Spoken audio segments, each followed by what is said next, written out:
Promjenjivi vremenski uslovi u maju pogoduju razvoju gradonosnih oblaka. Pojava grada je potencijalna opasnost na koju poljoprivrednici moraju da računaju. Zahvaljujući kvalitetnom sistemu protivgradne zaštite na području Šamca, zaštićeno je oko 15.000 hektara poljoprivrednih površina.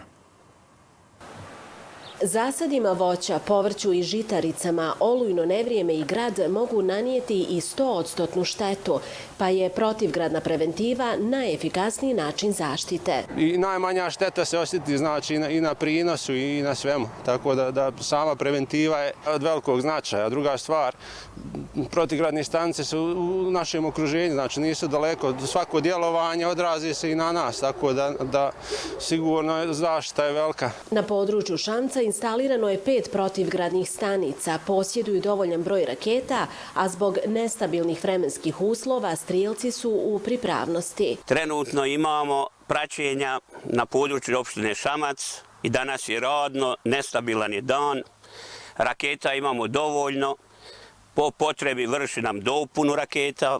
Protivgradna preventiva Srpske od grada štiti 26 opština i gradova u Srpskoj, Gradačac u Federaciji i distrikt Brčko. Opština Šamac prema ugovoru sa ovim javnim preduzećem godišnje izdvaja 15.000 maraka za te namjene. I naši poljoprivredni proizvođači su isto tako uključeni u plaćanje. Svi oni registrovani poljoprivredni proizvođači koji na osnovu prijavljenih površina plaćaju 4 konvertibilne marke po svakom prijavljenom hektaru obradive površine. Protivgradne stanice u Crkvini, Novom Selu, Donjoj Slatini, Kornici i Obudovcu 2 od početka sezone nisu imale ni jedno dejstvo.